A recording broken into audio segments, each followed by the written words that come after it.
Hello and welcome to Reportage with Danish bin Nabi. On December 28th last year, Indian National Congress held its 136th Foundation Day. On the same day, way back in 1885, Indian National Congress was formed with a non-Gandhi as its president. Since then, until recently, Indian National Congress was considered to be the soul of India, but not anymore. Is it dynastic representation, the Gandhi family, or the external factors responsible for the decline of Indian National Congress? In this segment of Reportage, I shall raise up all these issues with the senior political analyst Saba Naqvi. Saba, a very warm welcome to you. Saba, 1.5 years have exactly passed since Rahul Gandhi left presidentialship of Congress. Is it possible for such a party to remain without president for such a long time? All of us, under normal circumstances, one would say yes, but the Congress seems to be unable. It's not the Congress, the family also exerts control. They are not ready to actually initiate a process where anybody else becomes the leader. So it's a bit like a mafia family, just I'm not saying that they're criminals. I'm not saying that. But, the whole thing that a mafia controls the business is only in the hands of the family. That is indeed what you have in the Congress. So it is shocking because since then, as soon as the Congress lost very badly in 2019, the captain of the ship resigned at that time. The captain is supposed to not resign at the time of calamity. He resigned at that time. After that, two elections in two states, the Congress has lost power because the Bharatiya Janata Party could lure legislators from them. Two important states I'm talking about. And I refer first to Karnataka. And then last year, Karnataka, the BJP could break members of both the Congress and the JDS in the existing assembly to form a government. In last year, Rahul Gandhi's best friend, Jyotiraditya Scindia, walked away with the government in the state of Madhya Pradesh.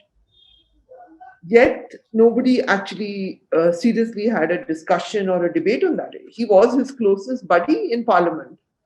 If you look at old footage of parliamentary debates, he's joking, laughing. He and Jyotiraditya in the Lok Sabha election that had preceded in 2019, which is not so far away, he was given charge of half of Uttar Pradesh, while Priyanka had charge of the other half of Uttar Pradesh. He was very trusted. So imagine if I or you are leading a party. Supposing we are leading an important national party, and then my best friend walks away with the state government and joins the opposition. Under normal times, at least some questions will be asked of me, but nobody did so. So anyway, so that is what is going. It seems Rahul Gandhi doesn't want the party's leadership, but the Congress veterans, they are thrusting upon him to be the leader. Mystery, because if he doesn't want the leadership, if he really maybe he truly believes that the party cannot survive without him, without the family. But can someone force you to do something against your will so utterly and completely? Or is it that you want to occasionally be in politics and then also be free of politics? Because it is like a family jagir. The amount of land under the Jagir has certainly come down, but it is still the family Jagir. So, supposing Rahul Gandhi really did not want to be significant in the Congress, would he have a whole staff that works for him? He does. He's not just the MP from Wayanad, which is a seat that he holds in Kerala. As you may recall, he lost the Amethi seat in 2019. He's currently, it is often said by Congress spokespersons, and they all have my greatest sympathies, they're great friends of mine, and it is their job to defend. They will say, but he's only an MP. Why do you expect exceptional things? He has his right. Of course, everybody has a right to be away, but he is not only the MP. Every time he travels, all of us in the Delhi media, who are traditional political journalists, we get an email about the itinerary of Rahul Gandhi, where he's going to go, where he's going to make a speech. That is not an ordinary MP. It doesn't happen for anyone else. But Rahul, we are told where he's going to go. In other words, you are trying to say he is misfit to lead the party. I'm saying I don't know what on earth is going on in the Congress party. It is shocking, actually, that the condition in the Congress party, people walk away from governments. Governments have collapsed because of disrepair, because of lack of care, because of poor leadership. We are almost 2 years with this confusion over the leadership of the Congress. It has not been settled. The expectation is that at some point Rahul will become the president, right? We know right now his mother's not well and he's not around most of the time. Talking about his mother, G23 wrote a dissenting letter in way back in August, but it was only up until last December that Sonia Gandhi asked them to meet her. So here's the thing, Danish. That was just a meeting, but anybody who dares to challenge the family, sooner or later, I mean, their career is not going to thrive in the Congress. So, in the context of Kashmir, your former Chief Minister, Ghulam Nabi Azad, was one of the people who was doing part of that whole letter writing arrangement. I don't think he's going to thrive out of this.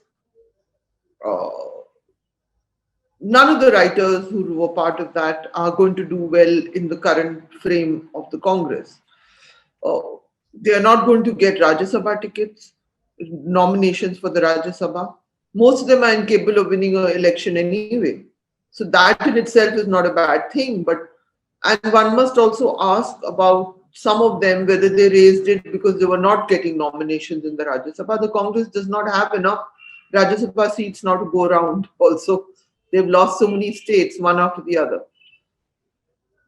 So yes, if they wanted to address those issues in an open, democratic way, they could have done it much earlier, but they chose not to do it. Saba, can we draw parallels between father and the son, Rahul Gandhi and Rajiv? Rahul was gentleman, sober, educated. Same goes for the Rahul. But again, if we see Rajiv wasn't interested to join the politics, same is with Rahul.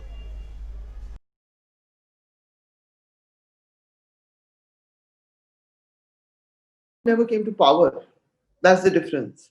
Okay. We must remember the big difference is power transforms people. Mm-hmm. Rajiv Gandhi was an airline pilot. Then his mother got assassinated by her Sikh bodyguards after Operation Blue Star. Mm-hmm. There were the worst riots. Mm-hmm.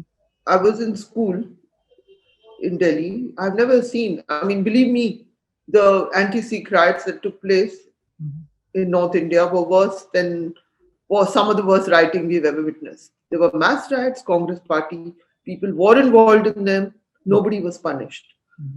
Then after that, Rahul Gandhi got a larger mandate historically than anyone has ever got. Because a sympathy wave, because his mother was killed. And the Indian public did not punish the Congress party for not controlling a bloodbath.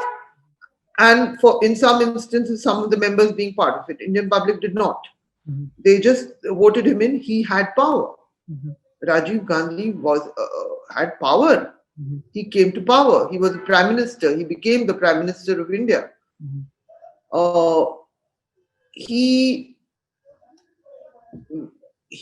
was in my view, there are many people who say he's a great friend, my dear friend Rajiv. In my view, he made some of the biggest blunders that have changed the course of Indian public life.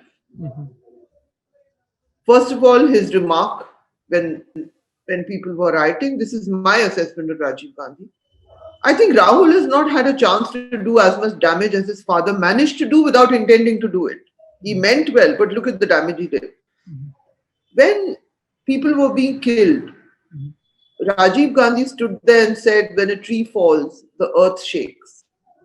Almost a justification for a bloodbath that was unleashed in Delhi and in northern India, in other places also. Number two, Rajiv Gandhi opened up the issue of the Babri Mosque. It was Rajiv Gandhi who did so. He allowed that to happen. Then it was Rajiv Gandhi again who thought he's done some Hindu appeasement. Now he will do some Muslim appeasement because post Shah Bano judgment. If you recall the history of the Shah Bano judgment, the Supreme Court gave maintenance to this lady. He overturned it and with a bill called the Muslim Women's Bill. That was actually the ideological reason for the rise of the Hindu right. These were the big issues on which the BJP came into politics. I'm just pointing out the great blunders. Thirdly, Rajiv Gandhi also sent Indian peacekeeping forces into Sri Lanka.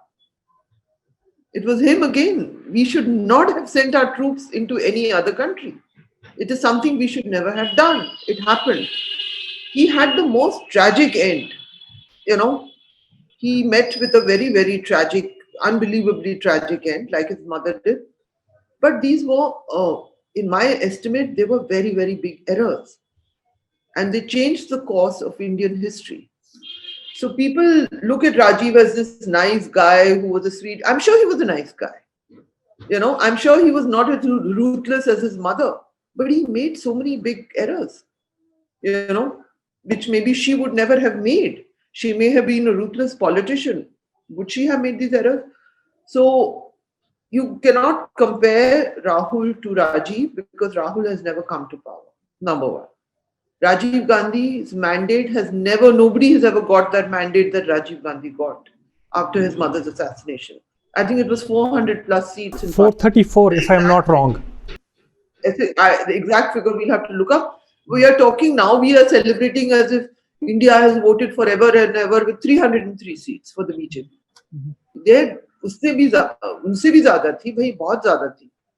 An American goes and makes so many blunders because he thinks he's doing well.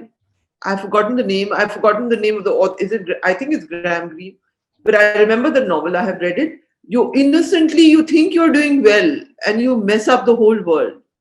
It is basically like that. I'll remember the name and I'll message it to you later. But so I look at Rajiv Gandhi's legacy like that. I think Rajiv Gandhi was a disaster. It's not a popular opinion, but that is my very firm opinion. He legitimized rioting. The BJP learnt its lesson from what the Congress did in that time. So yeah. Saba, let's move from brother to sister now. How do you rate or how do you view Priyanka Gandhi? Is she different from her brother? She's also not moved full-time into politics, has she? She also occupies a position without responsibility. She seems very charming when she goes to the field. They're like little, in a drought plain in North India. Garmi aa rahi hai, it's like hot winds are blowing. They come, there's a little monsoon. They come, they smile, they look very lovely, And because, my family is actually, the village is in Raebareli district. So these are all districts of the family. So I used to see that and there were all these people, local people, or tall, beautiful, fair people are coming, waving at the Janta. And then they go away, and then they come back and then they call for votes. So that's what I don't think people at this point have any faith that they'll be around. Priyanka has been walked into UP.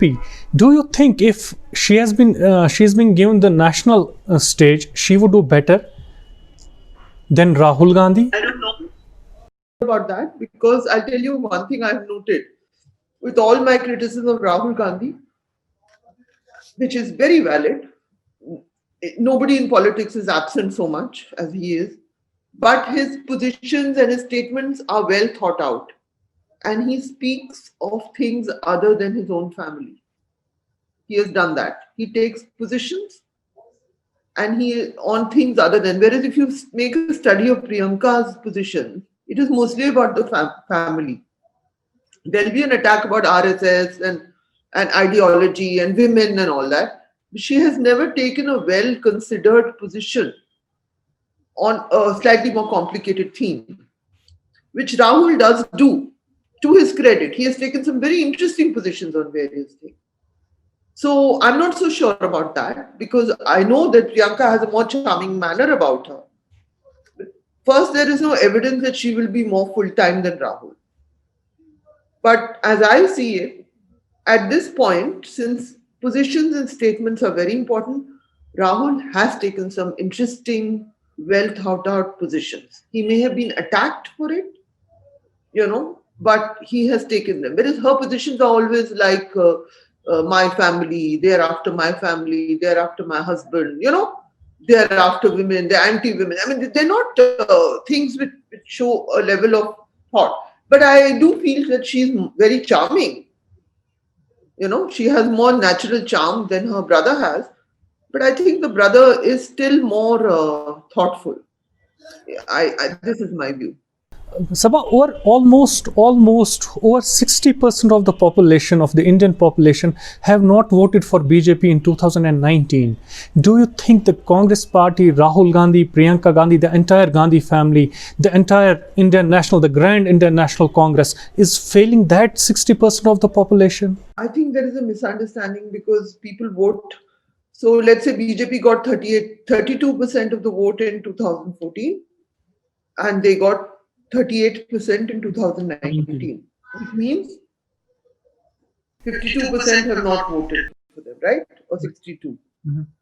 I say, anyway, whatever it is. But if you look at it, there are also a lot of regional parties in the fray. We always forget that with India. We think that it's a one party, two party fight. So far, you look anywhere, the only people who have given them a fight have been regional parties. So let me elaborate on that. In 2019, they did very well in the election. Right after that, let's look at the state elections that follow. 2019, they sweep, they do better than they had in the general election.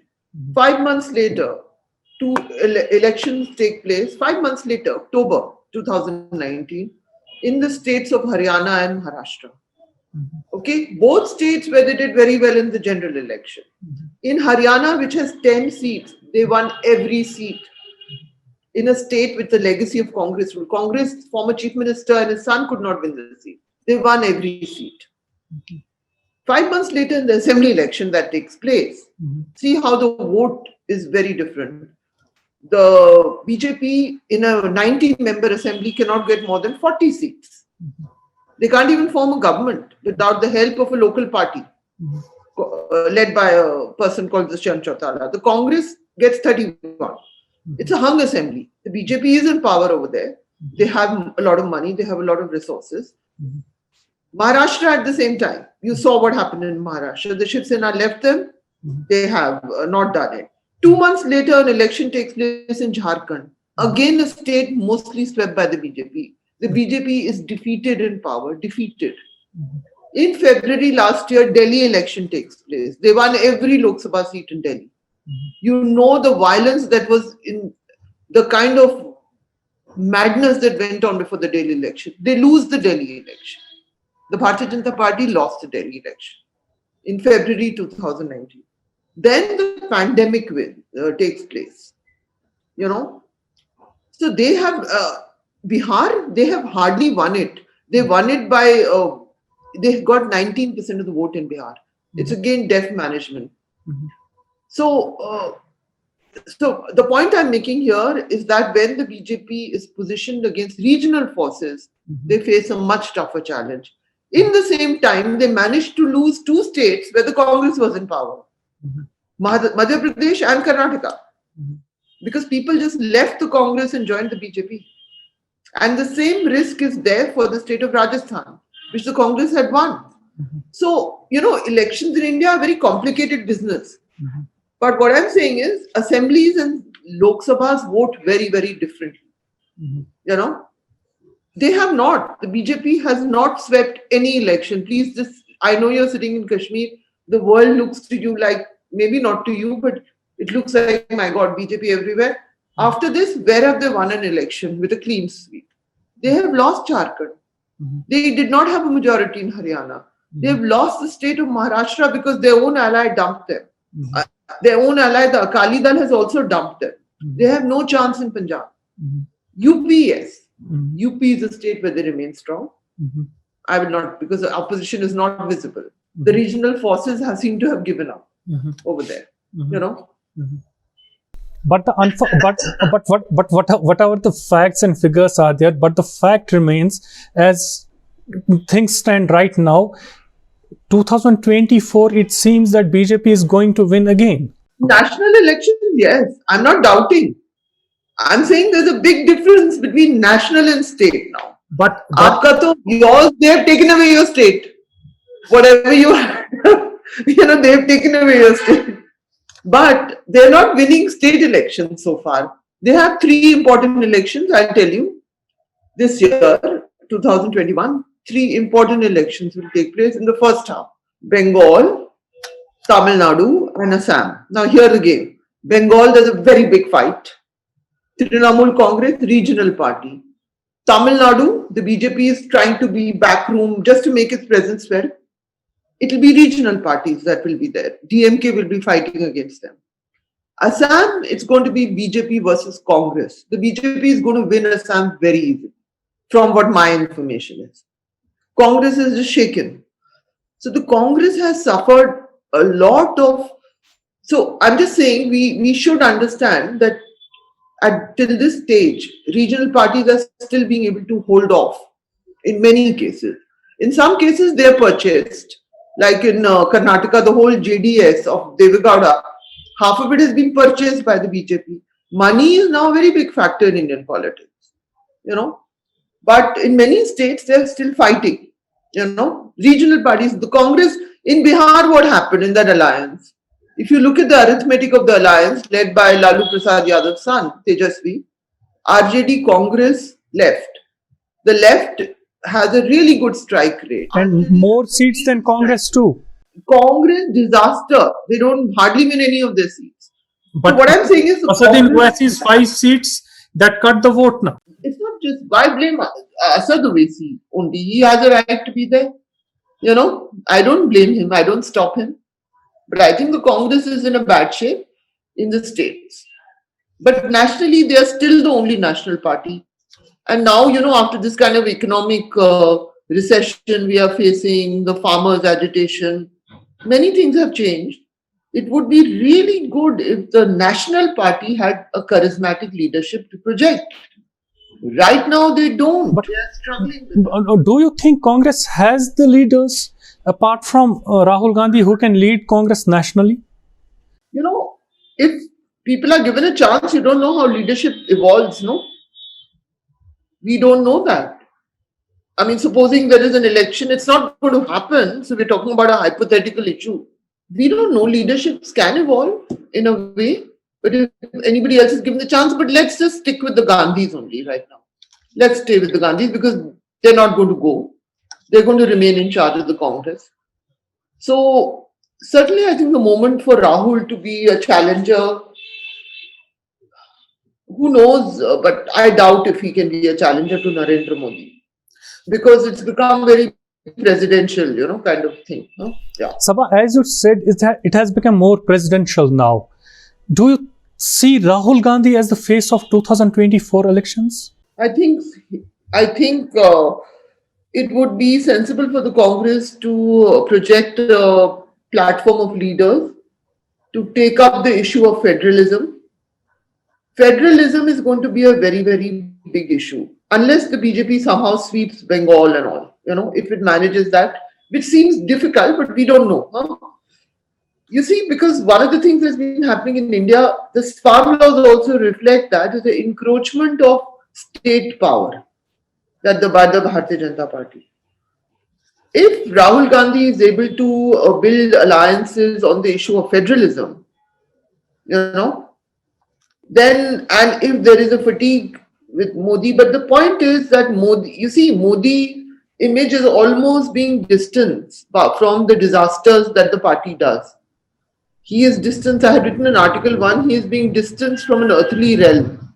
He's like a Vishwa Guru, sitting there and giving bhashans. And there is no counterpoint being made to him. So it's challenging at this point. If you were to ask anyone, one would say that the BJP is in for a third term, because we have failed. The opposition has failed terribly to project a leadership. Saba, my last question before we end this discussion.